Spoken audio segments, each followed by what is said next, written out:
Hare Krishna Krishna. ఓం నమో వెంకటేశాయ. ఇప్పుడు తిరుమలలో శ్రీ తరిగొండ వెంగమాంబ గారి జయంతి ఉత్సవాలు ఘనంగా నిర్వహిస్తున్నారు. భక్తి మార్గంలో నడిచి దైవానుభూతి పొందిన మహాభక్తుల జీవితాలు యుగ యుగాల పాటు ప్రజలకు ప్రేరణగా నిలుస్తాయి. అలాంటి అపూర్వ భక్తురాలలో 18వ శతాబ్దానికి చెందిన తెలుగు కవయిత్రి తరిగొండ వెంగమాంబ ప్రత్యేక స్థానం పొందారు.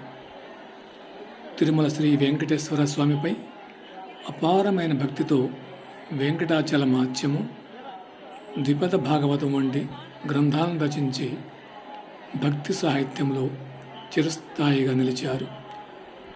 ఆమె జయంతి సందర్భంగా కొన్ని విషయాలను మనం ఇప్పుడు తెలుసుకుందాం.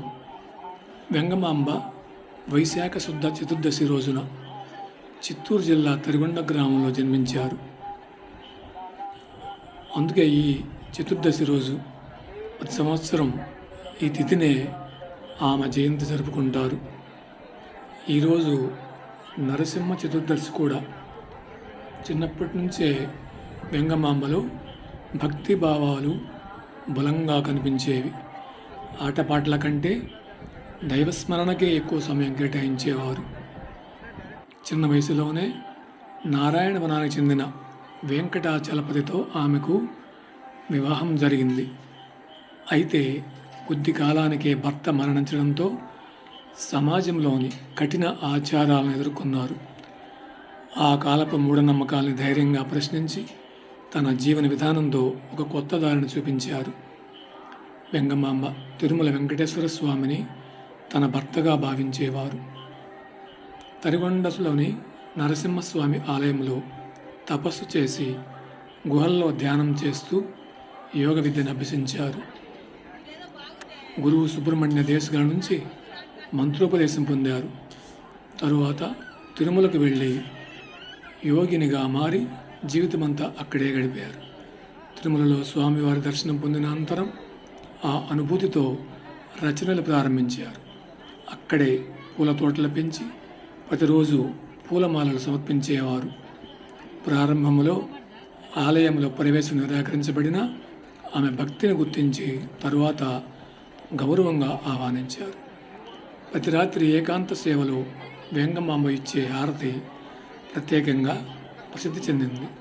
ఒక సందర్భంలో ఆమెను అడ్డుకున్నప్పటికీ స్వామివారి సంకేతాలతో ఆమె హారతి ప్రాముఖ్యత వెలుగులోకి వచ్చింది. అప్పటి నుంచి ఆమెకు అధికారికంగా హారతి చేసే అవకాశం కల్పించారు. అలాగే అర్ధరాత్రి సమయంలో ఆలయ ద్వారాలు స్వయంగా తెరుచుకునేవి అని, ఆ సమయంలో ఆమె లోపలికి ప్రవేశించి స్వామివారిని సేవించి మళ్ళీ బయటకు వచ్చేదని విశ్వసిస్తారు. వెంగమాంబ దాతృత్వం అపారమైనది. తన వద్ద సంపద లేకపోయినా వచ్చిన భక్తులందరికీ అన్నదానం చేసేవారు. ఆమె పాత్రలోని అన్నం ఎప్పటికీ తక్కువ కాకుండా ఉండేదని విశ్వసిస్తారు. ఆమె పేరుతో నేటికి తిరుమలలో నిత్య అన్నదాన కార్యక్రమం జరుగుతూ ఉంది. వెంగమాంబ 1817లో తిరుమలలోనే సజీవ సమాధి పొందారు. ఆమె సమాధి అక్కడి ఉత్తర వీధిలో ఇప్పటికీ దర్శనార్థం ఉంది. ప్రతి సంవత్సరం తిరుమలలో వెంగమాంబ జయంతి వేడుకలు ఘనంగా నిర్వహిస్తారు. ఈ సందర్భంగా శ్రీవారి ఊరేగింపులు, గోష్ఠిగానం, ఆమె రచించిన కీర్తనలతో ప్రత్యేక కార్యక్రమాలు జరుగుతాయి. తరిగొండ వెంగమాంబ జీవితం నిర్మలమైన భక్తి, ధైర్యం, సేవాభావం కలయిక. ఆమె చూపిన మార్గం ఈ రోజుకి భక్తులకి ఆదర్శం. వీడియో నచ్చితే లైక్ చేయండి, షేర్ చేయండి, కామెంట్ చేయండి. మీరు మొదటిసారిగా మా ఛానల్ని చూస్తున్నట్లయితే ఛానల్ని సబ్స్క్రైబ్ చేసుకోండి. చేసుకోవడం ద్వారా మేము పెట్టే వీడియోలు మీకు నోటిఫికేషన్ ద్వారా వస్తూ ఉంటాయి. ఓం గోవిందాయ నమః. హరే కృష్ణ కృష్ణ కృష్ణ హరే